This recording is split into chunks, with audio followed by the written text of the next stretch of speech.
Itu sebab perlu kedekatan kita intim dengan Yesus. Saya tekankan itu, perlu kita kebersahabatan kita dengan Tuhan itu sangat intim, sehingga ketika Anda baru melipat tangan hendak berdoa, Tuhan sudah tahu bahwa Anda sedang akan menghubungi Dia. Begitu pekanya roh itu ya, sampai dikatakan Yesus mengetahui isi hati saudara. Yesus melihat cuman saudara.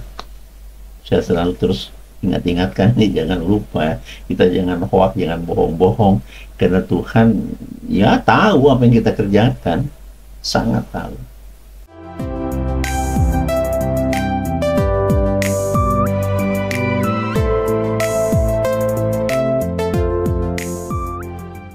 Bapak Ibu Saudara, kita bertemu lagi di ruang membangun iman percaya kita kepada Yesus, Tuhan dan Juru Selamat kita.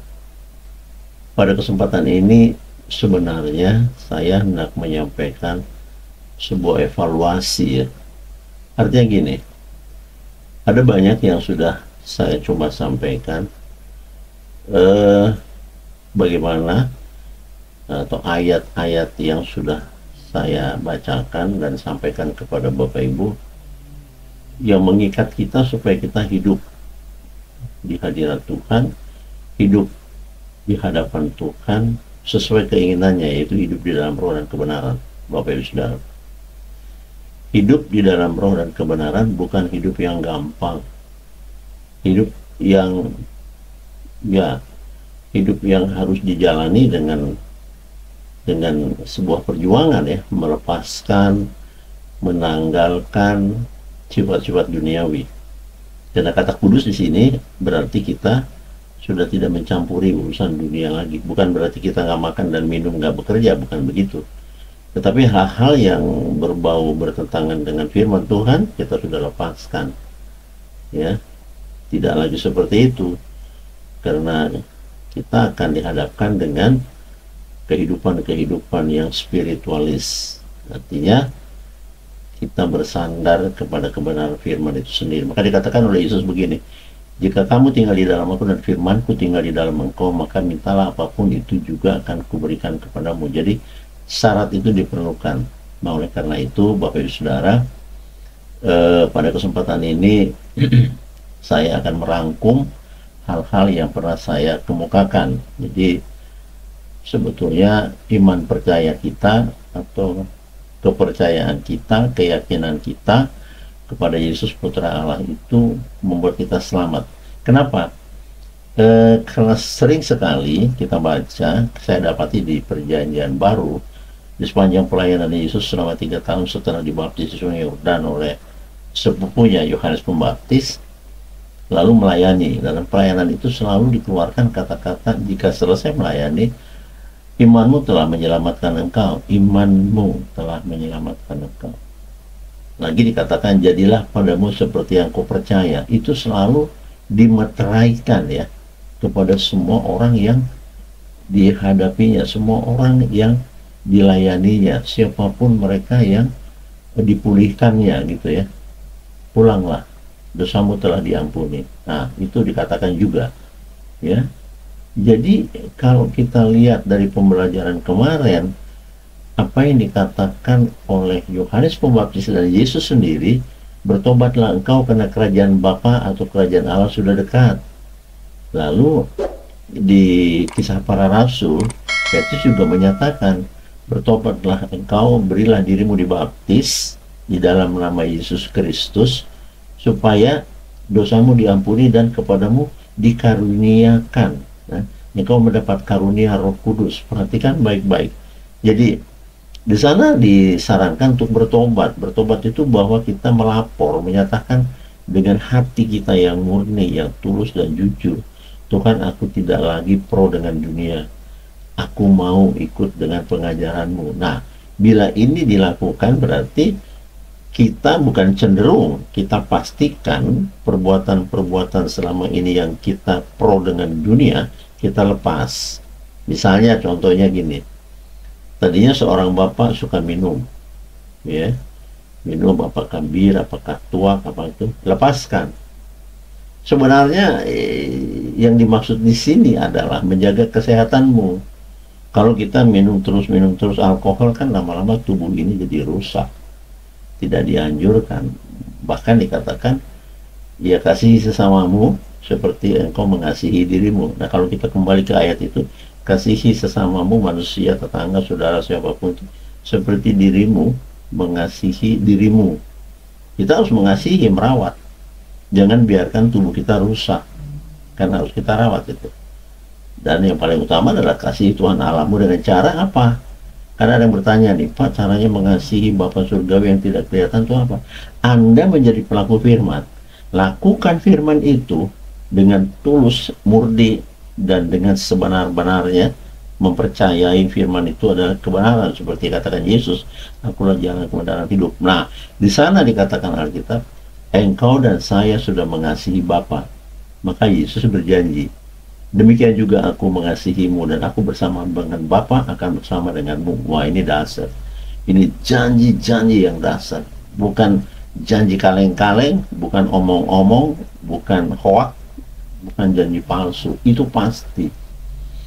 Pasti. Maka saya katakan pada kesempatan video ini saya mengevaluasi, mengingatkan kita semua hal-hal yang pernah kita belajar di video-video terdahulu, bahwa apa yang dikatakan Yesus dalam pengajarannya selama pelayanan 3 tahun sebagai anak manusia di bumi ini, semua benar. Karena dikatakan akulah jalan kebenaran dan hidup. Apalagi Yesus membuat sebuah portal buat kita, tidak satu pun di antara kita akan sampai kepada kemuliaan Bapa kalau tidak melalui Dia. Kita harus melalui Yesus, kan? Sampai dikatakan orang-orang percaya itu punya tanda. Tandanya apa? Dia dapat mengusir setan demi namaku. Demi namaku. Nama Yesus kita pakai. Misalnya, hai kepada roh-roh jahat yang ada pada tubuh orang ini, aku nyatakan kau keluar dan tidak kembali lagi demi Kristus. Katakan seperti itu, roh jahat itu takut, Bapak Ibu. Nah, mungkin di antara kita belum pernah melakukan itu. Dulu mulanya juga saya nggak ngerti. Tapi setelah saya berani, ya, setelah pendampingan Roh Kudus itu ada, saya ngomong gitu kepada orang-orang yang kerasukan setan, orang yang memelihara kerjasama dengan setan. Kan ada orang-orang yang suka memelihara seperti itu, ya, dalam hidupnya. Dia tidak bersama dengan Tuhan, tetapi bersama dengan roh-roh jahat, gitu. Roh-roh yang tidak terpuji, ya. Ketika saya katakan keluar dari tubuh ini, karena tubuh ini milik Kristus, demi Yesus aku nyatakan, kuperintahkan, dan tidak kembali lagi lah. Mereka itu, roh itu pergi kok, sungguh pergi. Tapi jangan keluar dari konteks demi namaku, ya, kan gitu. Kan Yesus mengingatkan, usir setan itu demi namaku. Jangan saudara rubah. Saya masih menemukan, saya tidak tahu, ya, boleh apa tidak. Tapi kalau saya tidak, saya mau demi nama Yesus kita mengusir, ya. Tapi kalau misalnya meminta sesuatu kepada Kristus, apapun kebutuhanmu, ya, yang kau inginkan, yang disebut-sebut bahwa jika ada keinginanmu, mintalah padaku dan doakan, maka percayalah kau akan menerimanya. Mintalah kepadaku itu bukan demi, tapi dalam. Saya selalu berdoa begitu. Bapa Surgawi yang Maha Kuasa, dalam nama Yesus aku bermohon, dalam nama putramu. Kalau ketika saya akan mengusir roh-roh yang jahat, roh-roh yang tidak perlu buat kita itu, demi Yesus. Nah, gitu loh, ya. Seperti misalnya kita menerima berkat makan dan minum di atas meja perjamuan dengan keluarga, saya berdoa, Tuhan, terima kasih untuk makan minum yang terhidang di hadapan kami, karena kasih-Mu kami boleh punya ini, dan kami terima. Dalam namamu Yesus, jadilah berkat makanan ini. Saya tidak mengatakan berkatilah makanan ini. Itu kekeliruan fatal buat saya. Kenapa? Lah, makanan itu datang kan sudah menjadi berkat. Makanan itulah berkat. Jangan berkati lagi berkat ini, kan udah tumpang tindih. Dari sisi literasi, ya, saya mencoba mengawasi itu. Misalnya ada doa begini, Tuhan, makanan minuman di hadapan kami sudah tersedia. Berkatilah ini Tuhan, tutup bungkus dengan darah-Mu. Kok jadi rewel begitu? Enggak, pendek aja. Terima kasih atas berkat ini, terima kasih atas makan dan minum ini, dia menjadi berkat bagi tubuh dan kesehatanku. Kan gitu. Makan minum itu jadi berkat, gitu loh. Nggak usah perintahkan lagi berkati. Kan sudah berkat itu kita punya. Berkat yang datang pada saat itu makan minum. Ya kan gitu. Jadi biarlah itu akan bekerja dalam tubuh kita menjadi kesehatan dan kekuatan fisik, begitu ya Bapak Ibu. Buat saya, Bapak Ibu Saudara, saya tidak mengharuskan Bapak Ibu mengikuti apa yang saya alami. Sebahagian dari yang saya nyatakan ini adalah kesaksian dalam sharing-sharing ini ya. Saya melakukan Bapak Ibu. Bagaimana ketika di dalam sebuah pemakaman di Cibubur, Jakarta, ada satu ponakan saya di sana sedang menerima sakramen ya, sakramen pemakaman itu. Hujan sudah mulai gerimis. Saya pikir karena kondisi di situ tidak ada atap yang menaungi pendetanya sedang menyampaikan hal-hal dan yang lain-lain berkerumun, gerimis. Ibu saya di atas kursi roda, saya pegang kursinya terus berpesan, kok datang gerimis? Ya memang sudah mulai basah, baju kita sudah gerimis. Nah, saya teringat bahwa kita ini, saya ingatkan lagi, berkuasa di atas bumi. Masih ingat ya? Kejadian 1:26. Kekuatan itu yang dijanjikan Tuhan saya pakai. Saya berkuasa loh di bumi. Berarti semua yang diciptakan Tuhan itu bisa kita perintahkan. Nah, ketika itu saya minta izin kepada Yesus, izinkan saya. Karena kita masih beracara di sini, engkau lihat. Pasti kau lihat. Aku akan merintah hujan milikmu. Maka aku katakan dalam nama Yesus, aku nyatakan engkau berhenti dalam nama ya. Karena itu tidak mengaku dan itu bukan roh jahat, baik-baik saja. Itu miliknya Tuhan kan gitu. Ya, dan lalu berhenti hujan itu Bapak Saudara. Jadi saya penuh dengan sukacita menyampaikan ini dengan sukacita. Saya tidak mungkin berbohong. Ini baik-baik adanya ya. Saya berharap Bapak Ibu Saudara yang menonton ini dari video-video itu termasuk yang sudah diretas, di hacker, saya tetap akan menyampaikan ini diulangi lagi di channel ini ya. Channel yang baru ini Bapak Ibu Saudara. Jadi saya tetap bersemangat ya untuk mengajak Bapak Ibu Saudara sama-sama kita untuk diberkati sampai ke anak cucu. Itu tujuan saya gitu ya Bapak Ibu Saudara. Bahkan saya minta kalau ada pergumulanmu sampaikan ke saya secara singkat ya, pokok persoalannya apa dalam WA yang saya tayangkan di tiap-tiap video saya. Silakan hubungi saya, tidak apa-apa. Saya akan hubungi Bapak Ibu Saudara ya pada waktu-waktu yang saya pikir saya anggap benar. Tidak mungkin siang-siang Bapak Ibu Saudara ya, lagi kerja dihubungi kan tidak bisa. Atau yang sepuh seperti saya sudah berusia mungkin jam 2 habis makan siang kemudian istirahat, saya tidak akan ganggu menghubungi jam-jam 3, mungkin akan siram-siram. Yang paling santai mungkin setelah makan malam, setelah dinner saya akan hubungi jam 7:30 mungkin seperti itu.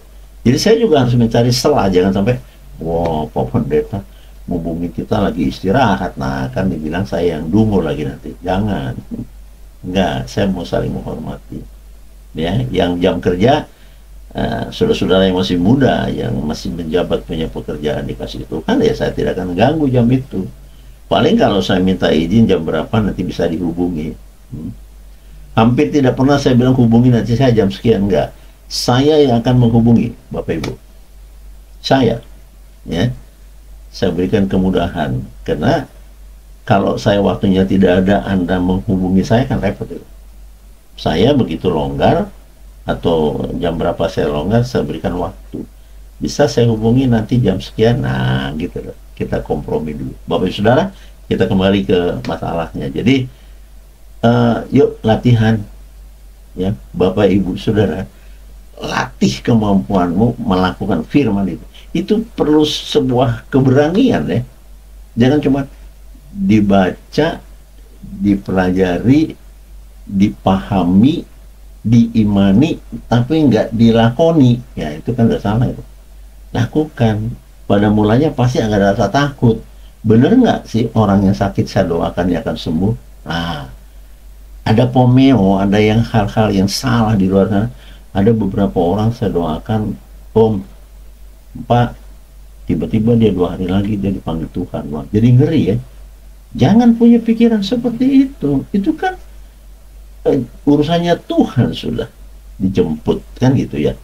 Kita hanya membackup ya. Tuhan, nah kita kasihanilah beliau ini Apa hubunganmu dengan dia? Katakan, ya kan? Saya percaya lewat doa ini engkau akan melepaskan penderitaan atau beban sakitnya, digantikan dengan kelegaan seperti janji, ya kan? Dalam nama Yesus Bapa kami sudah bermohon, amin. Sebegitunya. Tapi kalau Anda punya keberanian bahwa Roh Kudus memimpin orang ini diganggu oleh roh sesat, maka dia sakit, usir. Itu tadi, usirlah roh jahat itu demi namaku. Ketika dia pergi, dia sembuh. Kan gitu ya keadaannya ya. Keadaan pelayanan spiritual atau rohani ini begitu gitu loh. Kita nggak pukul-pukulan.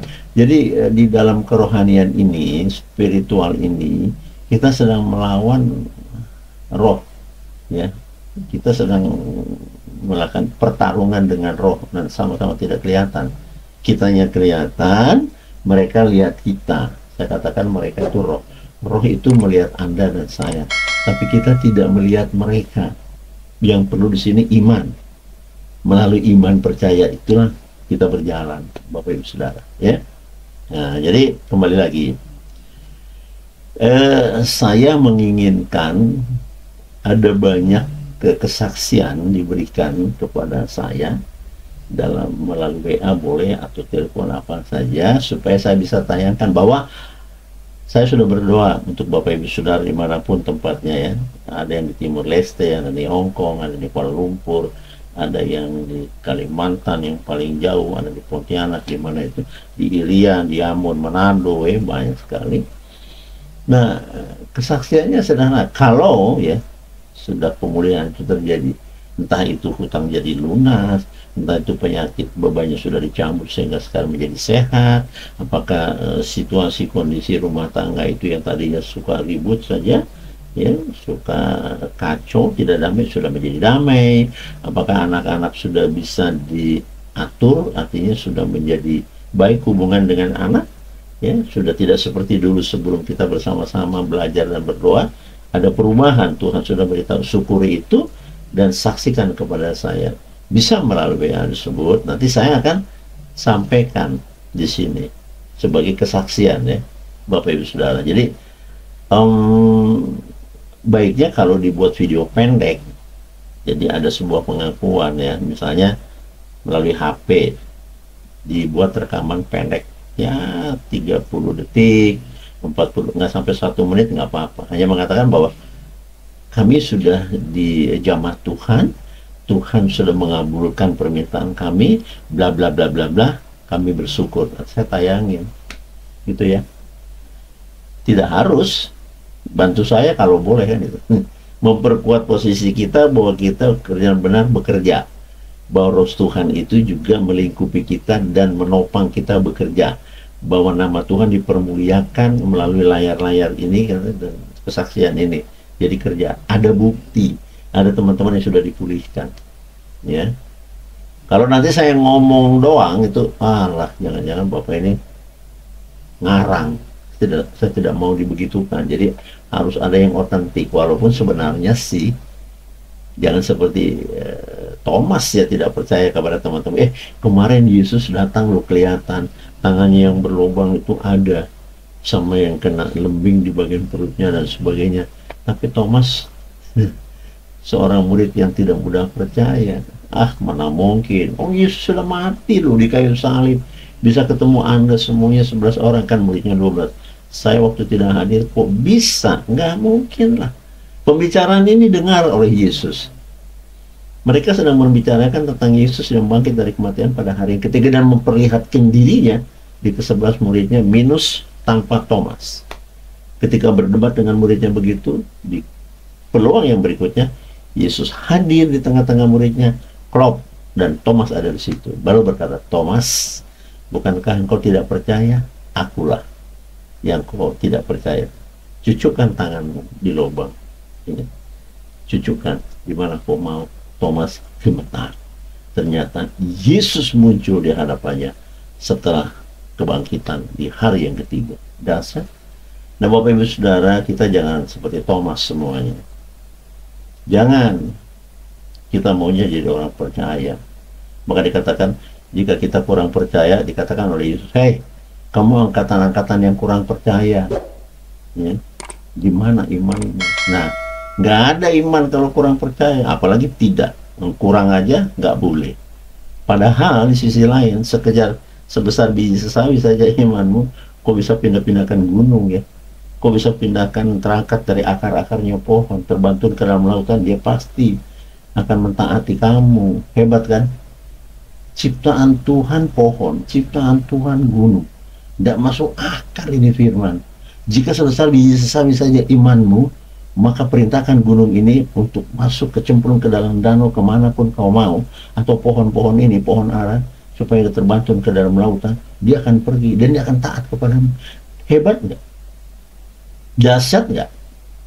Itu ciptaan Tuhan. Kita yang diciptakan Tuhan, memerintahkan itu boleh. Pak, kok bisa kita suruh pindah? Loh, Pak, ini kan saya bilang itu firman, bukan kata binsar.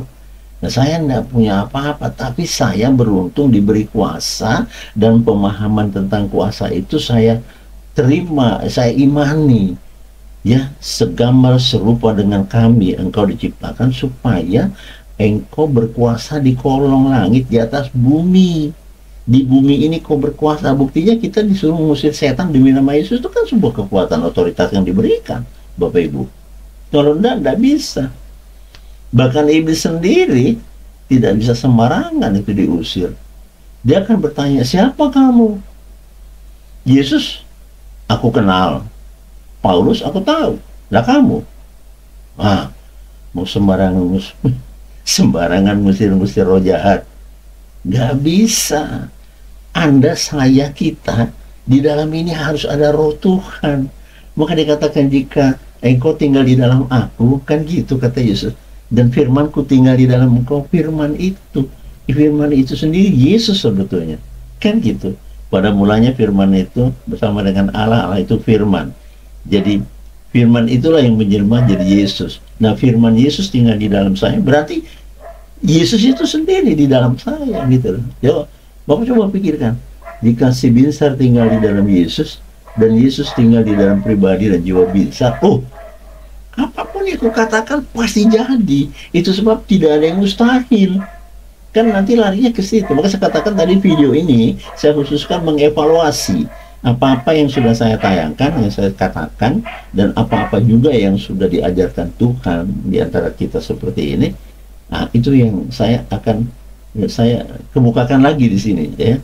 Selayang pandang, mengingatkan, memperkuat posisi kalian semuanya bahwa yang saya sampaikan itu benar, nggak ada yang hoak, ya. Saya mengalami, saya mendapat kuasa itu karena memang saya pegang janjinya supaya kalian, Anda semua, saya berkuasa di atas bumi. Kita bisa menguasai hasil tambang, apakah itu batu bara, apakah itu minyak mentah, apakah itu nikel, apakah itu emas, kita kuasai. Kita bisa mengeksplorasi hasil-hasil bumi, kan begitu.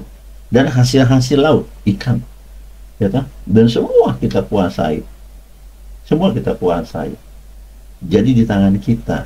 Maka dikatakan di Kisah Para Rasul, semua itu akan taat kepada, tidak akan ada yang membangkang, asalkan kau percaya. Persoalannya ini kan membangun kepercayaan itu yang tidak mudah.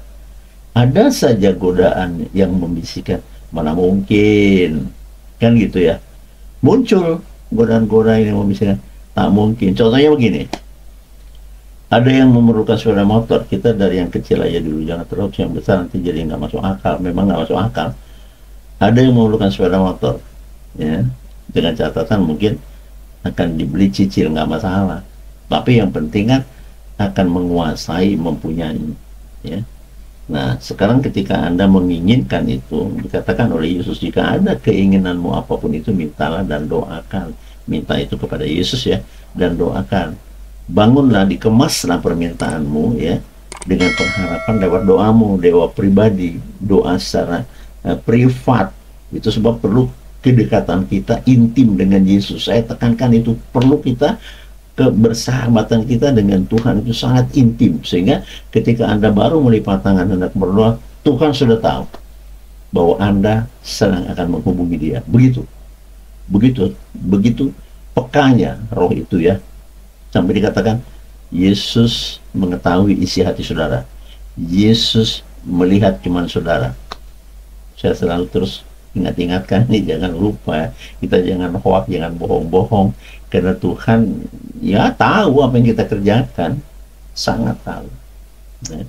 Jadi kembali lagi, saya pernah ngomong ke beberapa jemaat di Surabaya, artinya gini, kalau memang mau mempunyai sepeda motor saja yang paling mudah untuk dicerna ya. Kalau nanti kegedean makin kurang percaya, dasar-dasarnya memang kurang percaya gitu loh.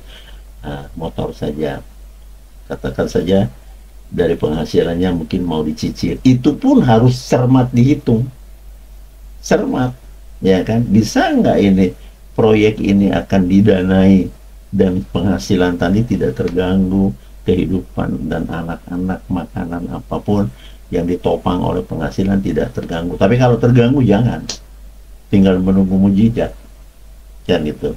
Tadi kan perhitungan duit, saya selalu katakan meminta sesuatu barang kepada Tuhan jangan dilandasi dengan hitungan nilai-nilai intrinsiknya duit, uang. Tuhan tidak kenal uang ya, kan nggak ada ayatnya jika ada keinginanmu membeli sepeda motor, jika ada, mintalah kepadaku dan sediakanlah uangmu seharga Honda Beat atau Yamaha. Nggak ada ayat kayak gitu, nggak ada. Nggak pernah disinggung duitmu berapa, nggak ada, nggak masalah dan nggak peduli. Yang dilihat dan dinilai adalah hatimu menginginkan motor, hatimu menginginkan rumah, hatimu menginginkan pekerjaan, kan gitu. Hati itu kan yang diperiksa Tuhan. Hatimu menginginkan keturunan karena kau sudah 7, 8, 4, 5 tahun belum berketurunan.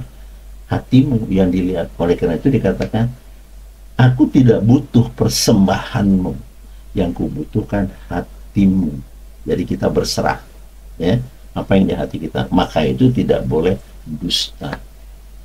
Sampai Anda berdusta di hadapan Tuhan itu lagi dosa, bukannya dosamu habis ya, malahan bertambah kalau gitu hidupmu terus. Kapan mau berhubungan dengan Tuhan? Kapan doamu mau akan dikabulkan?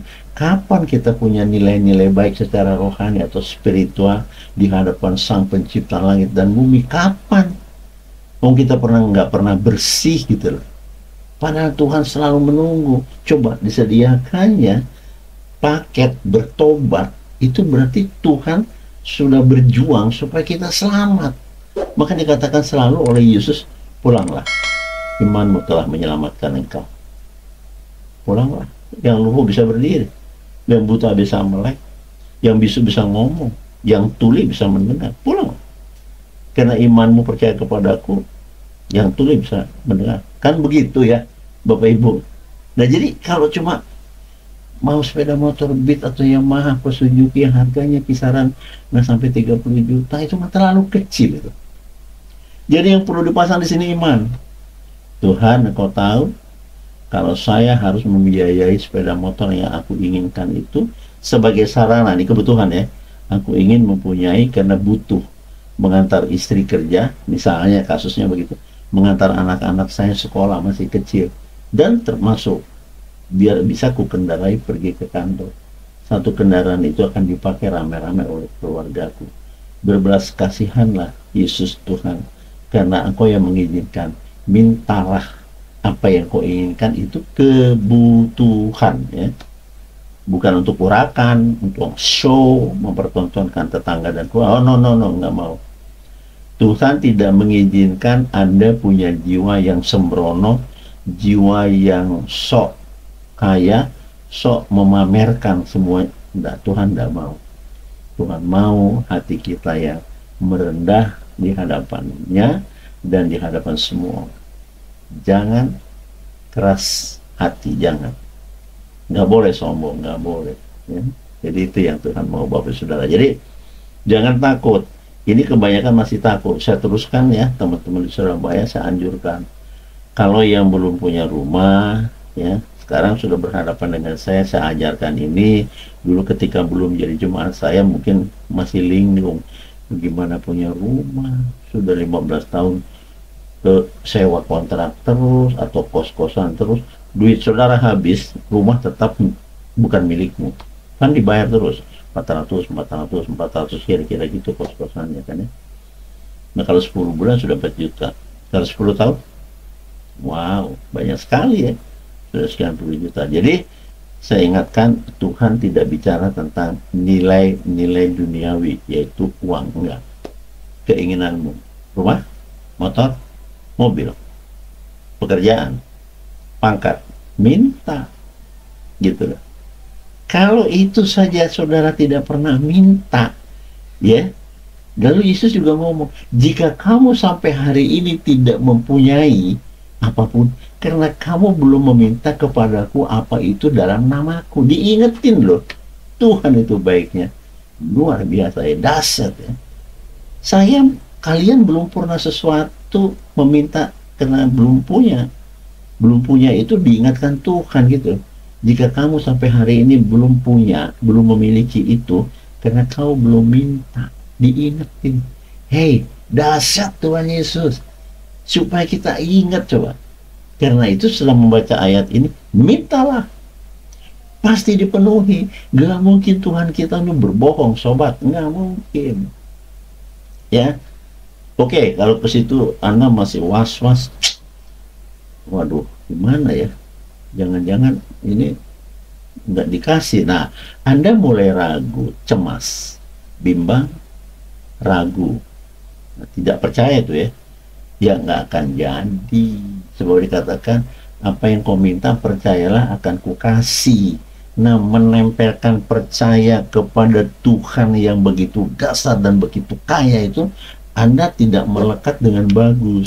Sebentar nempel doa itu begini, kayak perangko yang sudah bekas pakai, sedikit 2 hari lagi kena panas matahari, kena udara panas, dia lepas, karena daya rekatnya tidak ada. Coba daya rekatnya, ya. Perangko dengan amplop itu daya rekat ini, saya misalkan ya, manusia bukan perangko. Begitu ditempel, cairannya dikasih dulu agak basah, tempel, dah melekat. Begitu masanya cukup sudah kering, coba cabut. Kalau dilepas gitu perangkonya, mungkin yang amplopnya ikut sobek, atau mungkin ya perangkonya yang sobek, tidak mau dia lepas dari amplopnya, sudah menjadi satu. Saudara dengan Tuhan akan melekat menjadi satu, menjadi orang percaya sungguh-sungguh, dan itu akan dihormati oleh surga. Haleluya, Bapak Ibu. Maka lipatlah tangan, sepotong saja Anda ngomong, surga sudah bergetar, karena Anda dihormati dan dimuliakan oleh Tuhan semesta, pencipta, pemelihara, dan pemimpin dalam hidup kita. Nah, sudah melekat jadi satu, sudah begini, ya, nggak bisa dicopot, sudah menjadi satu. Nah, ini jadi pelan-pelan belajarnya, tidak bisa juga ini instan memahami semua yang saya sampaikan tadi, tapi saya percaya kalau punya minat dan niat, ya, minat, keinginan dulu, minat, aku berminat mau hidup di dalam Tuhan, baru minat, baru ingin, baru diniati, ditindaklanjuti ya dengan perbuatan. Mulailah baca Alkitab, entah itu malam atau subuh setelah berdoa jam 3, buka Alkitab dengan minta tuntunan dari Roh Kudus supaya kita diberikan pemahaman, diberikan pengertian tentang apa yang kita baca, ya kan, oleh Roh Kudus yang akan memimpin. Tapi kalau niat itu sebatas minat, ya, tidak hidup, ya di situ saja minat, nggak jadi apa-apa. Ditindaklanjutilah, diniatilah minat-minat itu tadi, lalu dipelajari, lalu minta Roh Kudus memberikan kepada kita pemahaman, lalu dimengertilah atau dipahami. Nah, sudah setelah dipahami Bapak Ibu, lalu diimani, jangan dilepas, disimpan di dalam jiwa, simpan, sehingga ketika itu firman Yesus ada di dalam jiwamu, Itu yang menjadi landasan Anda berbicara, berpikir, dan berbuat. Artinya apa? Setiap kita mengeluarkan apapun itu dilandasi dengan firman. Jika itu bertentangan, jangan disampaikan, jangan dilakukan, jangan bertindak. Kalau bertentangan berarti dosa. Begitu aja sih, nggak sulit sebenarnya. Nah, itu jadi perlu sebuah kerajinan ya. Terus menerus kita asah supaya semakin tajam. Kalau itu pedang ya, semakin diasah semakin tajam. Seperti saya bilang tadi, dulu ketika baru kenal dengan Tuhan, baru ya tahun-tahun atau bulan-bulan pertama mudah lepas. Artinya baru percaya hari ini berdoa, 3 hari lagi sudah bingung. Apa mungkin sih? Saya kan nggak punya duit, minta sepeda motor. Emang dari mana duitnya? Anda sedang tidak percaya itu. Mujizat itu nggak masuk akal. Itu aja, ya, pegang baik-baik. Mujizat adalah kejadian yang diizinkan Gusti Allah, pencipta langit dan bumi, dan tidak akan mungkin masuk di akalmu. Dia akan orang pintar, profesor sekalipun, apa tidak masuk akal. Lazarus masuk akal. Yesus berkata kepada angin di Danau Galilea, dan angin ribut, ya kan? Hai angin, diam dan tenang. Cuma begitu aja. Kesaksian Alkitab. Lalu angin dan badai itu bisa diam. Nah, semuanya yang ada di Bahtera Petrus melongo. Orang ini kok sakti ya? Nah, gitu. Kok bisa gitu? Iya itu. Jadi yang diharapkan oleh Bapa Surgawi adalah kita harus meniru. Tiru aja Yesus. Maka saya katakan tadi, usirlah setan demi namaku. Jangan rubah. Aku mengusirmu, hai roh jahat yang ada pada pribadi jiwa ini. Lepaskan cengkramanmu, aku berkuasa. Aku memiliki otoritas. Demi Kristus, tidak kembali lagi. Dia akan pergi. Kenapa? Saya sudah diberi kuasa mengalami, dan saya kagum gitu loh. Iya kan? Masa saya berseru-seru, saya tidak pernah ngalami. Saya ngalami. Ada beberapa orang memelihara roh jahat, saya usir keluar. Dianya yang bergulung-gulung. Karena seperti Paulus ketika diikuti oleh peramal ya, di Alkitab dikatakan begitu, diekori, lalu selalu bersorak-sorak. Peramal ini menunjuk kepada Rasul Paulus. Suatu kali Rasul Paulus tidak suka akan kejadian ini, disentak, roh peramal dari orang itu diusir keluar, jatuh orang. Nggak bisa lagi meramal. Nggak bisa. Loh, yang ngomong soal ramalan itu roh-roh yang sesat di dalam orang itu bagaimana tuh? Coba Anda bayangin dengan cerdas ya. Bagaimana kita minta petunjuk dari manusia yang disebut dengan peramal. Coba. Kita kan hanya minta petunjuk dari Kristus, karena dia berkata, akulah jalan, akulah kebenaran, dan akulah hidup. Mintalah petunjuk kepadaku, kan gitu. Sama yang saya katakan di depan tadi, tidak akan sampai satu orang pun kepada kerajaan Bapa kalau tidak melalui aku. Nah, belajar mengenal Yesus baik-baik, rajin ya. Diperlukan, jangan mudah bosan. Ada yang ngomong begini, Pak, saya kadang-kadang berdoa nggak fokus. Memang karena nggak ada punya minat. Kan saya bilang tadi, minat dulu ya. Ada nggak keinginan untuk hidup di dalam Tuhan? Kalau itu nggak ada, ya nggak bisa jadi apa-apa ya. Dari minat itu dikembangkan dan akan dipimpin oleh Roh Kudus. Kita bicara tentang roh ya. Sekali lagi, yang kita hadapi, yang kita ajak bekerja sama itu untuk memimpin kita hidup di dalam kebenaran itu adalah roh. Roh itu tidak berwujud daging. Walaupun Yesus pernah sampai usianya 33 tahun baru wafat. Dan kembali sekarang di alam roh. Itu yang kita hubungi, alam roh. Bapak Ibu Saudara. Nah, jadi kita bicara. Makanya saya katakan, apa yang dikatakan oleh Yudas itu, bahwa kalau berdoa, berdoalah di dalam Roh Kudus. Jadi gini, ada yang keliru ya. Saya tidak tahu. Bicara dalam Roh Kudus itu selalu bicara dengan bahasa lidah ya, yang sampai tidak dimengerti dengan sebelahnya, temannya duduk tidak, karena dia sudah pakai bahasa lidah ya, bahasa yang tidak dimengerti oleh siapapun, hanya dia dan Tuhan gitu loh ya. Mungkin seperti itu bahasa roh, bisa silakan, tapi buat saya di dalam roh, di dalam kebersekutuan dengan roh Allah itu, saya tidak mencampur adukan dunia. Saya tidak membawa beban dunia apapun yang saya pikirkan. Saya lock di situ, saya kunci, saya lagi bersekutu dengan Tuhan. Kan ada persekutuan.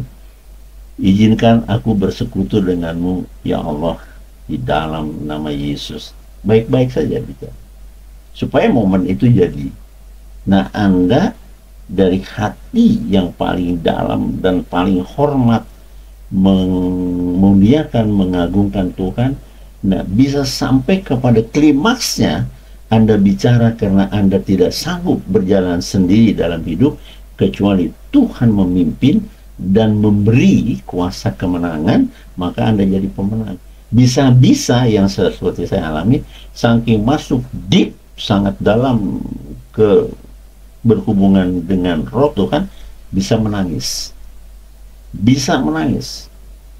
Saya berdoa menangis.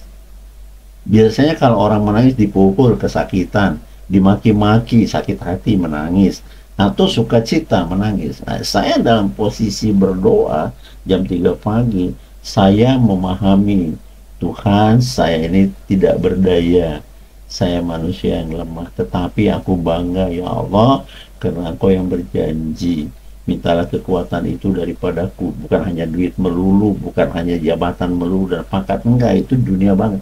Kekuatan daripadaku akan kuberikan kepadamu, sampai Roh Kudus pun bisa diminta. Mintalah Roh Kudus itu, maka Tuhan akan memberikan kepada mereka yang meminta. Minta supaya Roh Kudus itu diberi.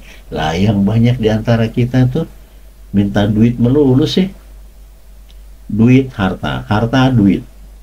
Jadi kayaknya hidup itu untuk ngumpulin harta kayak pemulung ya. Pemulung itu kan namanya mulung. Di pulungan cenah bahasa Sunda teh kitunya. Ari bahasa Sunda teh kieu. Erek ka mana akang bade mulung cenah kan itu. Mau mungut-mungut itu. Dikatakan pemulung, pemungut ya. Bukan pemungut cukai jadi pemulung cukai, enggak, itu pemungut. Memulung bahasa Sunda. Ya, ulah diaur-aur kadinya cenah ta ujang. Sok di pulungan, nah sok diambil dikumpulkan kadi tadi ditenen di dia supados rapi katinggal teh kitu. Pak maaf saya pakai bahasa daerah Sunda ya, saya suka karena saya lahirnya juga di Cilengsi Kabupaten Bogor. Saya asli orang Batak loh, saya anak-anak Tuhan. Wow, keren ya, tapi saya bisa berbahasa Pasundan. Nah itu tuh anugerah Pak, bener Pak ya. Nama saya Tulen Binsar Tua Hasi Holan Siahaan, nggak ada bahasa Sundanya sedikit pun. Misalnya nama saya Umar gitu ya, nama saya Hendra gitu ya, nama saya Tata, itu kan Sunda banget gitu, nggak bisa. Coba saya mau tanya, Batak banget? Tapi saya bisa pakai bahasa Sunda. Nah itu kan, coba terserah, itu karunia apa anugerah? Buat saya pemberian Tuhan gitu aja, nggak usah pusing-pusing. Ada banyak teman-teman orang Batak yang sama-sama kuliah di Jakarta. By the way, saya ngomong sedikit nih, bahasanya masih bahasa Indonesia bener, tapi kalau sudah pakai bahasa Indonesia pun bahasa Indonesianya ya masih ketempel dialek daerahnya. Saya tidak merendahkan mereka sih, memang tidak gampang berubah ya bahasa aslinya. Bahasa Tapanuli orang Batak kalau huruf E dibaca E, kemana pasti dibilang ke, kan gitu, kemana kau. Sebetulnya sih yang benar antara E dan A ya, ke apa, gitu, kemana. Yang banyak E-nya itu Sunda, Pasundan, Parahyangan. si ujang tos gede ayeuna teh cenah gitu. Gimana nulisnya? Euleu kan gitu ya. Ya sudahlah. Gitu ya Bapak Ibu Saudara, semuanya itu karunia-karunia, itu berkat diberikan kepada kita. Jadi waduh maaf, suara telepon begini. Sebentar ya, saya harus ini. Kalau saya lagi mengisi acara begini, ada telepon yang masuk, saya juga tidak tahu harus bagaimana. Ya, ya tidak ngerti. Bapak Ibu Saudara. Jadi kita terusin aja.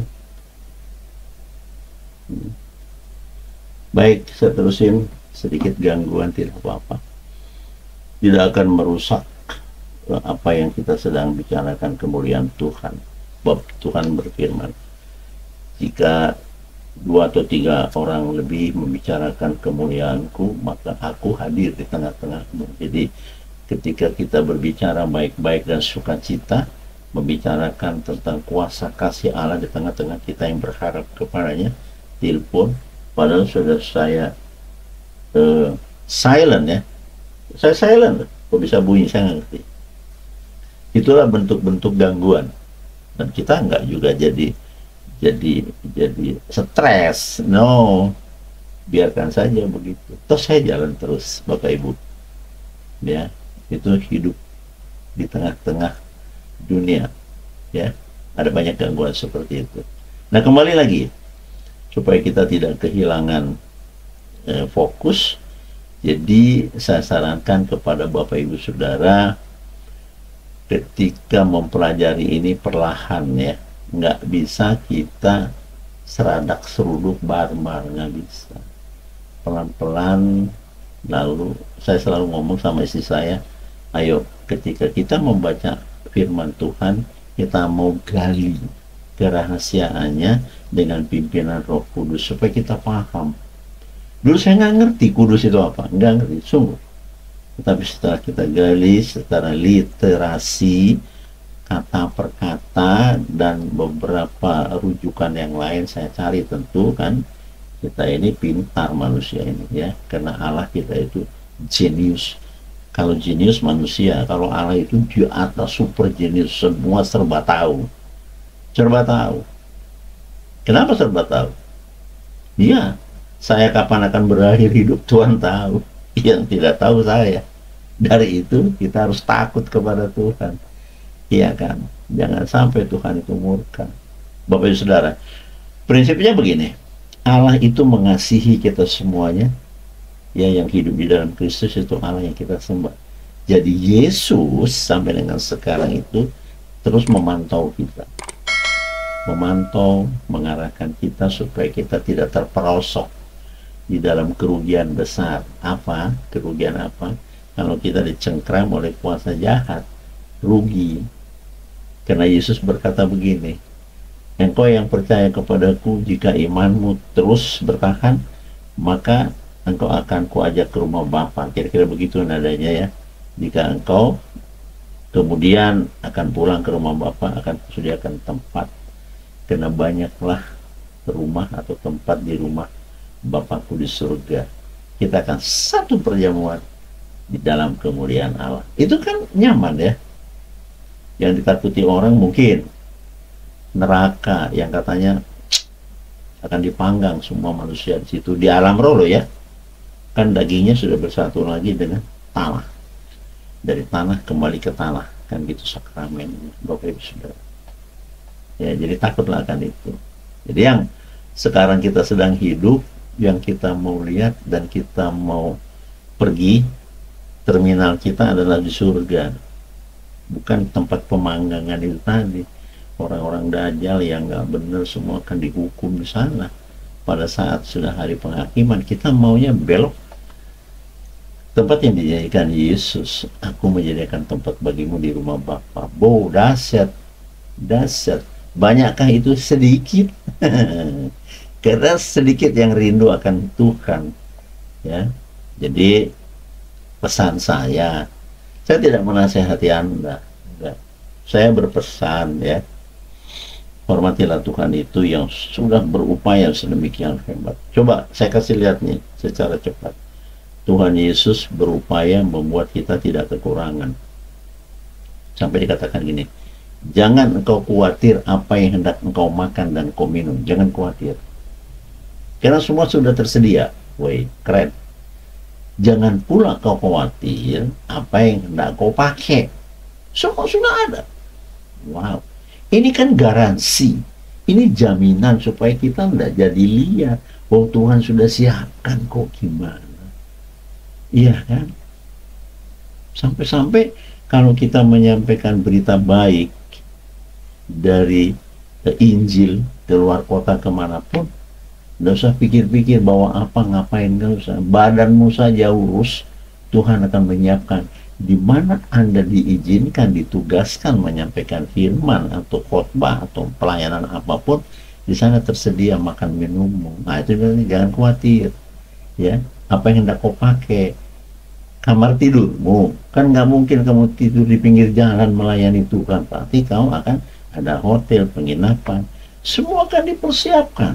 Akan ditunjuk pribadi-pribadi yang baik, yang penuh damai, menyiapkan semuanya kebutuhan saudara. Kalau saudara diutus melayani misalnya kemana-mana kota atau kemana-mana negara, nggak usah takut, nggak usah.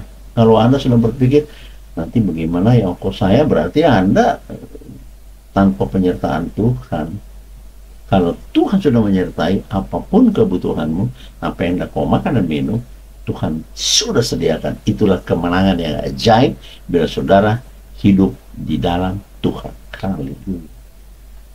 Saya suka cita ngomong ini karena saya ngalami, ya kan? Bukan jadi begini, Pak, kalau kita sudah di dalam Tuhan nanti kaya raya ya, kayak mereka para developer, pemborong misalnya yang sudah wafat. Ada yang kita kenal Ciputra di sini, di rumahnya di mana-mana kan, hasil karyanya wow, mengagumkan, banyak rumah, model-model desain daripada mereka ya. Enggak segitu juga ini minta Tuhan, bahkan kita dilarang untuk jangan kumpulkan harta duniamu, itu akan habis nanti dimakan ngengat dan karat dan diincar oleh pencuri.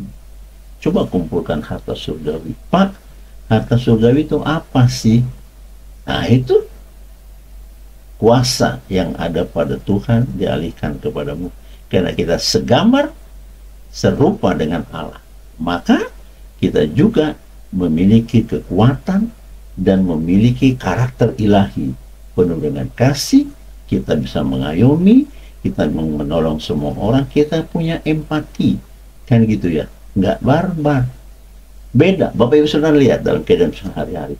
Kalau ada orang nggak banyak omong, tapi banyak berbuat baik, di dalamnya ada roh Tuhan yang ajaib, nggak perlu diperlihatkan. Tapi kalau ada orang sombong yang nggak ketulungan, tuh lagi musim di TV lihat, apa katanya? Istrinya belanja ke luar negeri, pamer-pamer, terus foto-foto di Instagram, saya nggak ngerti, terus ya namanya banyak duit, itu haknya dia. Tapi jangan pertontonkan itu, Tuhan tidak suka. Lihat mereka terjerembab semuanya, bermasalah. Jangan begitu. Kalau Anda duitmu banyak, ada 100 miliar, ada 100 triliun, terserah, bagi-bagikan ke panti-panti asuhan, bagi-bagikan kepada kelompok janda-janda miskin. Itu yang ada di Alkitab. Ya, kasihilah para janda dan anak-anak yatim piatu. Rawatlah mereka. Kata kasihi mereka, kita mengasihi. Kehidupan mereka apa? Tempat tinggal, makan, minum, pakaian. Kita yang jamin. Gitu. Maka kata Alkitab, bila itu kau lakukan, engkau sudah membuat piutang ke surga. Artinya surga berhutang kepada Anda. Ya kan? Kepada kamu yang luas, yang suka memberi, mengasihi. Bukan pelit. Sudah? Nggak ada yang diajarkan. Pelitlah kamu jadi manusia, nggak usah pikirkan orang-orang di sekitar. Nggak ada. Kasihi sesamamu. Sudah? Itu dia. Bahkan orang yang datang kepadamu meminta, beri. Karena Anda punya kemampuan. Minta uang, minta apapun. Ada orang meminta pinjaman kepadamu 10-20 juta, kasihkan. Kasihkan. Moral melapa duit saya habis, Pak. Nah, Anda kan kembali lagi model dunia. Ada untung ruginya kalau begitu. Lepaskan itu, nanti Tuhan akan melepaskan apa yang kau lepaskan di bumi dari surga untuk penggantinya. Gitu. Dan kalau mereka tidak sanggup membayarkan kepadamu karena tadinya mereka kasusnya meminjam, lupakan itu. Tuhan akan memimpin dan menjamin semua yang diambil olehnya, dipinjam kepadamu kembali. Jadi surga itu menggaransi semuanya, Bapak Ibu. Apa yang susah? Mau bersungut-sungut? Nggak layak. Yang di Alkitab dikatakan, mengucap syukurlah dalam segala hal. Masih kurang. Mengucap syukur. Pak, gimana saya mau bersyukur? Gaji UMR saya kan 4,7, Pak. Apa? Kadang-kadang sisa cuma 25.000 sebulan. Ya syukuri. Kan yang 4,7 dibagi-bagi untuk anakmu yang 2, bayar uang sekolah, makan, pakaian, minum, segalanya, bayar kos-kosan, dicukupkan kan? Syukuri. Jangan bilang, wah Tuhan, sampai nggak ada sisanya nih, maksudnya saldo. Pas-pasan nih, saya punya gaji gimana? Terus seolah-olah kalau begitu tidak disyukuri. Salah lagi. Aduh, jadi kalau begitu kita malah ngedumel, malah mencucu, malah merepet. Apalagi namanya itu? Tidak bersyukur. Jadi lagi dosa, bukan kebaikan. Lalu Tuhan kan juga cerdas dan mendengar. Iya kan? Kesungut-sungutan manusia itu didengar. Aduh Tuhan, kalau kayak gini nih, gaji nggak naik, harga barang di luar naik, bagaimana bisa beli sepeda motor Beat atau Yamaha Tuhan? Nah ini mulai ngomel, nggak ada bagusnya. Jangan engkau bersungut-sungut. Dianjurkan bersyukur malah bersungut. Nah, enggak benar itu, Bapak Ibu Saudara. Yuk, bersama dengan saya, kita terus memperjuangkan agar Tuhan itu suka dengan kita, disukai. Istilah yang dipakai oleh Alkitab, Allah menyukai Yesus, berkenan. Engkaulah anakku yang kukasihi, aku berkenan bagimu. Kau berkenan untuk Tuhan gitu, disukai. Nah sekarang kita ubah gaya hidup kita supaya kita disukai oleh Tuhan. Caranya jangan lakukan dosa.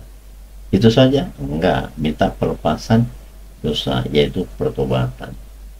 Kan begitu. Jadi seperti kembali lagi untuk mencerahkan teman-teman yang hutangnya masih ada 15 juta tergantung-gantung, yang ada masih 36 juta, mungkin ada yang 200 juta masih belum lunas. Jangan doa begini, Tuhan, saya punya sisa hutang saya kepada si Fulan atau kepada bank A misalnya ya, atau bank apa, mari Tuhan berilah pekerjaan kepadaku, dan pekerjaan itu yang gajinya lumayan sehingga saya bisa mencicil hutang. Saudara sedang mengatur Tuhan. Oke. Tuhan tidak suka doa seperti itu. Doa itu berserah, Bapak Ibu. Jangan ngatur. Tuhan, supaya bisa hutangku lunas, tinggal 7 juta lebih Tuhan. Yuk, berikanlah pekerjaan kepadaku yang memadai supaya bulan depan ya Tuhan, hutang saya jadi lunas karena pekerjaan itu. Tuhan pikir, kok kamu yang ngatur gue? Nggak boleh. Maaf ya, saya lepas kata-kata hari-harian. Gua, saya. Jangan atur. Kalau saudara dan saya itu berserah, ku berserah kepadamu, jangan buat aturanmu gitu loh. Kan dikatakan tadi, jika kamu tinggal di dalam aku kata Yesus, kamu. Dan firmanku, pengajaranku, nasihatku yang kuberikan tinggal di dalam jiwamu, menjadi landasan kau hidup. Sudah? Bisakah kita ngatur? Ya nggak bisa. Saudara di dalam Kristus sama dengan saudara di dalam rahim ibumu. Bisa ngatur emakmu? Nggak bisa. Tapi apa yang ibu kita makan, nasi, kue, telur, apapun semuanya itu yang punya nutrisi, itu bahagian-bahagian intisari dari semua vitamin atau nutrisi yang dibutuhkan yang tinggal di dalam rahim itu anaknya, ya hanya tidur-tiduran tok selama 9 bulan 10 hari, tapi dibesarkan oleh nutrisi yang dimasukin ke situ. Yang berjuang siapa? Emang bayinya berjuang? Enggak. Saya tidur-tiduran aja 11 bulan loh, saya baru dilahirkan, diizinkan Tuhan. Saya tidur di dalam situ mengkelung, tapi lama-lama besar, bertumbuh besar, mulai dasar. Saudara tinggal di dalam Yesus, cukup. Maka kebutuhanmu yang dia jamin tadi, jangan kau khawatir akan itu. Mintalah, aku akan memberi. Dahsyat. Karena Anda dengan Yesus sudah menjadi satu. Tinggal minta, pasti digenapi. Percaya itu, Bapak Ibu Saudara. Oke? Kalau kepercayaanmu tidak ada, ditegur. Hei, engkau angkatan yang kurang percaya. Di mana imanmu? Gitu. Jadi ketika saudara lihat bisa memberhentikan badai dan angin ribut di Danau Galilea ketika diterpa itu, bakteranya Petrus, Anda membacanya itu kayak novel. Anda membacanya itu kayak berita-berita yang dilansir oleh para media. Bukan. Itu kekuasaan, kekuatan yang harus Anda punya. Anda harus bisa memberhentikan badai. Jangan ketika badai gempa bumi datang, Anda teriak, ya Tuhan tolong. Oh, setelah diguncang itu bumi, rumah kiri kanan sudah mulai rontok, baru kita teriak, Tuhan Yesus tolong. Inilah karena tidak bersahabat dari awalnya. Entah dari mana tiba-tiba ingat dengan Yesus. Dengar, Yesus berkata begini, mengapa kau berteriak kepadaku Tuhan, Tuhan, Tuhan, Tuhan, padahal firmanku tidak kau pelajari, perintahku tidak kau lakukan. Waduh, saya membaca itu ngeri. Ya iya ya, ya iyalah. Tuhan itu maha baik, maha penurut, maha mau bekerja untuk Anda, maha mau mengampuni dosamu, maha mau mengerjakan apapun yang kau inginkan, sampai dikatakan begini, hei, sebenarnya apa sih yang kau mau supaya kau kerjakan? Maka sukacitalah engkau dan anak cucumu. Coba ngomong, apa yang harus kerjakan? Sampai begitu ayatnya, saudara pikir ada lagi tawaran kayak gitu dari dunia? Nggak ada. Nggak ada tawaran yang begitu mewah, itu hanya dari surga. Apa sebenarnya yang engkau mau supaya aku lakukan untukmu? Sampai saya ngomongnya pelan seperti itu. Itu firman. Apa yang kau mau? Tinggal ngomong. Saya mau ini. Tapi dengan santun, dengan kerendahan hati, dan hormatilah Tuhan itu di atas segala-galanya. Bapak Ibu, terima kasih sudah bersama dengan saya. Sampai ketemu. Dan teruslah berlatih, teruslah hampiri Tuhan, mintalah kekuatan daripadanya, dan undang Roh Kudus supaya menyertai Anda sepanjang hidupmu, supaya Anda tetap menjadi pemenang dalam segala.